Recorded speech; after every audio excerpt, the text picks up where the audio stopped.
My name is Victoria McKinnon. I'm from Boulder, Colorado right now. And my connection to pulmonary hypertension is my son died from pulmonary hypertension 2.5 years ago after 8 weeks of life fighting pulmonary hypertension.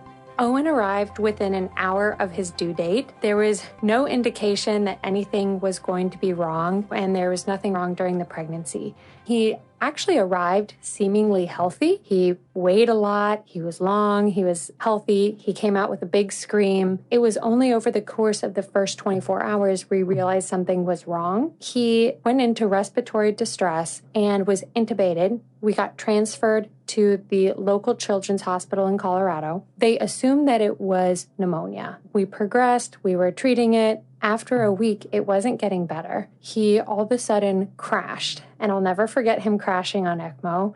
It was when a nurse ripped off a medical tape. And we now know with pulmonary hypertension, these sort of events can precipitate a pulmonary crisis. And it was extremely traumatic. At that point, after he went on ECMO, they suspected ACD, alveolar capillary dysplasia, a genetic disease that causes pulmonary hypertension due to the misalignment of the pulmonary veins. We waited for a diagnosis from the genetics, but unfortunately, we didn't get an answer. They came back positive. The genetics were totally fine. Before removing care, we decided to go ahead and do another echo. And the echo actually showed positive improvement. So that kind of bought us time. We thought, man, this is a miracle. We had our voodoo candles out. We were so excited.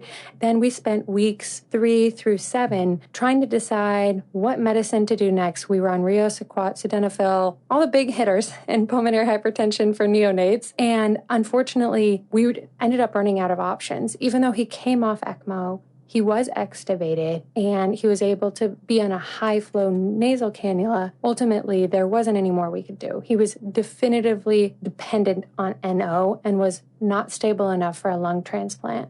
And so without a diagnosis and without knowing what to do and what this even is, we ended up getting really good advice from our pulmonary hypertension doctor. And I will forever be grateful for this because I do think that he kind of stuck his neck out on the line and gave us his true human, empathetic answer. For us, it was removing care. And I didn't want to incite any more pain on Owen that he was already in.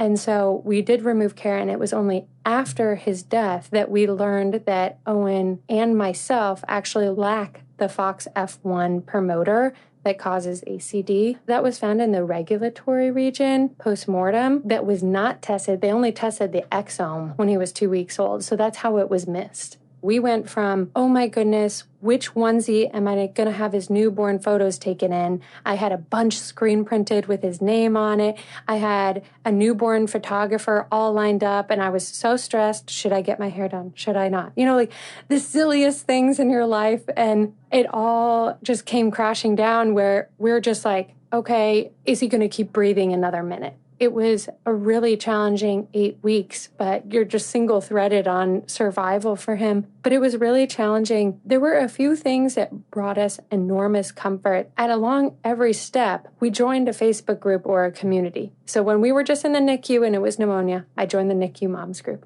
And then when it was like, oh, there's pulmonary hypertension, then it's ACD, and then it's interstitial lung disease, I actually joined a Facebook group in all of those and learned what would life look like with this diagnosis? What would this, when we joined the lung transplant group, what would it look like? What are our options? All of that sort of stuff. And ultimately, the only group where we were a member of now was the ACD group, but I think having something like phaware would have been really helpful. Granted, in those 8 weeks, it's hard to, find all of these things, but these sorts of networks bring so much comfort and also knowledge. Like Daniel is my husband, and he has a PhD in material science, but I think that carried over to him reading every single PubMed article related to this.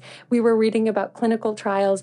Dan, on the NICU glass wall that slides and opens up to get in the room, he had taped 40 different papers, all highlighted, did a tree, had written like the PubMed numbers on it, trying to ask questions. He would interrogate them at rounds for like an hour. And like all of the nurses, and they would walk away. They're like, this is a waste of my time. But, we just went into what can we do to help? And like, maybe they're missing something. Maybe there's something else. So to go from, should I do my hair curly to, is there a clinical trial in a rat that might save my son, was just like really horrible. Right now, we're at this pulmonary hypertension conference for pediatrics and neonates, and I was asked to give a 10-minute talk. While I could talk for hours about Owen, I wanted to just monopolize on an opportunity to give them something to work with. So yes, this is a really sad story. Yes, there's like horrible things in the world, but how can you make our horrible days less bad? So that's kind of how it came about. As a call to action for nurses, respiratory therapists, all of the doctors and physicians that are helping us, I have 5 asks from parents, and I've consulted other parents in compiling these asks. Through that task, I did realize the breadth of requests from parents. So I will caveat this list of 5 asks with, I think the best practice is to just ask how a parent wants to be communicated to. But these are my takeaways and what I would ask from my personal experience. And the first ask is the hardest. We found that the ambiguous end-of-life decisions, we were given a lot of information, but we didn't have the context surrounding it. So this was my first baby and only baby, and we haven't seen what is a survivable sick kid and what is not. During those decisions, only Dr. Kinsella offered his compassionate perspective on what he would do if it was a family member. I'm asking as a human, as a mom, to another doctor what they would do. And I am asking specifically because I trust them and I am curious.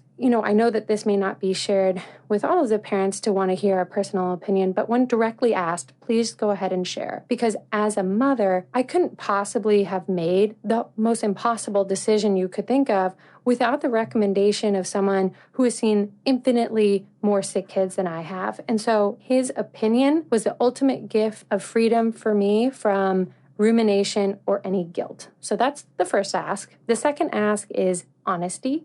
And I'm going to tell a little story, and it sounds very silly, but I actually think he was really incredible. So we call him the pizza tie doctor. He's a very cheery pulmonologist, and we had never met him. And he shared his point of view with the most hysterical fashion. We asked if he thought Owen had ACD, and he said no. We asked if he thought Owen had another interstitial lung disease, and he said yes. We thought that this was good news, and he said no. And we asked if he thought Owen would live, and he said no. And he said all of this with a smile like recommending a soup. And while this sounds very unusual, I think Pizza Thai Doctor provided us with that direct clarity that we really needed to prepare for the worst. So I think the direct answers, in a way, were the most compassionate and most informative. He didn't know the answers, but he gave us his opinion, and I think that that was great.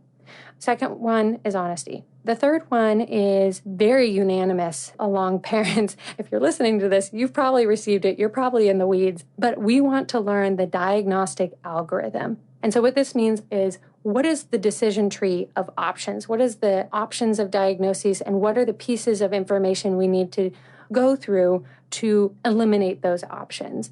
And we loved knowing this, and I'm sure that as a physician or a nurse or a caretaker, your options are more vast, and maybe you want to give us a pared down list so we don't have unnecessary worrying. But I think for us, the information and the education was incredibly empowering. The fourth one is Parents Network and Facebook. As you guys all know, there's NICU groups, there's interstitial lung disease groups, there's ACD groups, there's lung disease Facebook groups, and there's so much activity in these Facebook groups. So during our research in the hospital, we not only used these Facebook groups to learn about the disease, we learned what is the quality of life going to be with these diseases. And then we also connected with other parents. And I think that that has been the most impactful.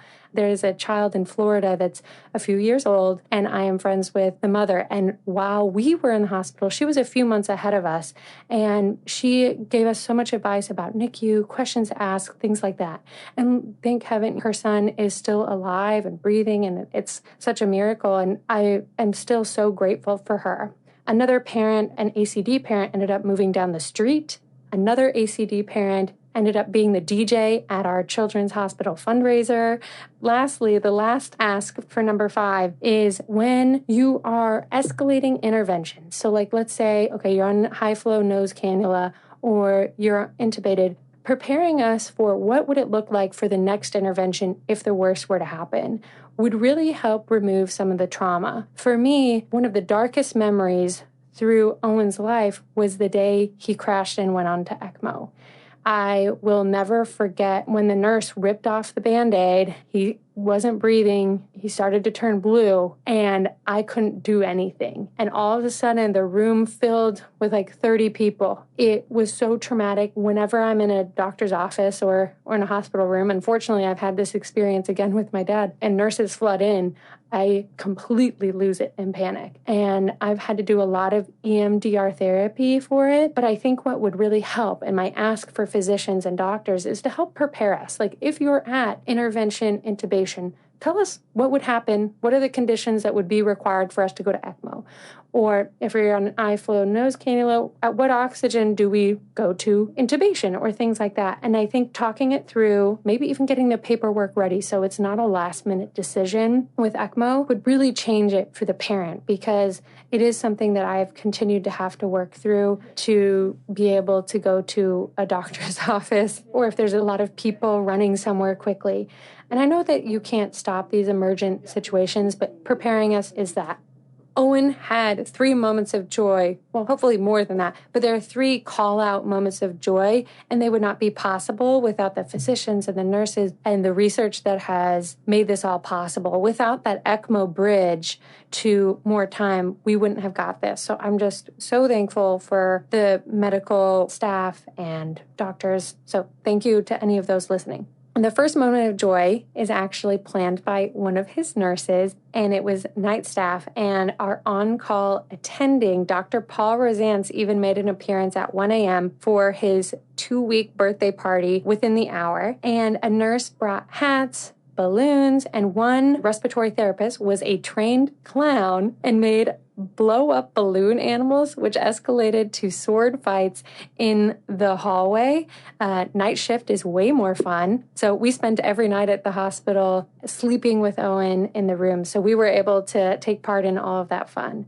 ECMO, albeit a bridge to nowhere, let us reclaim a traumatic departure and have these happy moments like this birthday party. And the nursing staff was just absolutely incredible and thought of everything, and we're so grateful for that one. The second moment of joy wasn't really a moment, but a series of moments. Dr. Kinsella, our attending, ordered physical therapy while balancing that we're in palliative care decision-making. And I think that the physical therapy brought increased connection, engagement, and positive interactions to Owen and to us. He had like a little maraca he would shake. At least I would claim that he would shake. Maybe he was accidentally shaking it. It's unclear. He was only a few weeks old. But I would say he was very advanced for his age. He also had this like little light up crab. And that was all gifted from physical therapy. I think when you're a little baby and all the physical touch you're having is pain, being able to introduce some positive movement let us take control back from the situation. The last event, and I don't know if, everyone is going to be able to do this at their hospital, but we might have broken some rules. It's unclear. But we were able to get Owen onto the helipad to see the sun before we removed care and he passed away. And Owen was so captivated by the surroundings and the sun. And I remember him just turning his head, looking back and forth up at the sky. He was a little cold and he did not like the wind, but the sun and the sky, he was just enamored with it. It just rejuvenated us all. The photos of us on the roof being happy, we were singing to him. It was just the most cherished memories of my entire life. And I think that is something that doctors can help enable in the future, is allowing these sort of special moments to come through, whether it's outside or whatever. After Owen passed, we were a little lost. We knew we wanted to have kids. Man, having Owen and just experiencing that unconditional love, it got us hooked. We really want to have a family. We love Owen and we want to have more kids. That has not been in the cards for us yet. We were in Boulder, Colorado. we had bought this house for Owen within like 3 weeks of knowing that I was pregnant. We were like, we need to get a house, and we bought a house for him. And so we just couldn't live in this 5-bedroom house alone anymore. And so we're renting it out. We're moving back to San Francisco. But what we're doing while we're waiting as a positive is we're doing a lot of fundraising, hearing what doctors are doing and the research, and if we can help fund more private investigators to write more papers or to travel to these conferences and learn more, I want to make that happen. And so we are fundraising. We're just going through our local children's hospital, and then they're distributing it to things like this conference to get more speakers at this conference and things like that. And we host an epic rager where it's in Owen's honor, but we really want it to be a fundraiser and a positive thing. So we had a band, we had it catered, we had glow sticks. We're really trying to bring joy and happiness into making a change and to finding answers, to finding solutions, and helping the kids that haven't been born or the kids that are still here with us make their lives better. So that is my passion. That's what I'm working for. You know, like we thought about trying to switch and become doctors or something, but we've decided we're just going to keep working and just donate money. So that's what my passion is. That's what we're doing. And it's really an honor to be here and to get to hear the research that they're doing, and I hope to further that. My name is Victoria McKinnon, and I'm aware that my son was rare.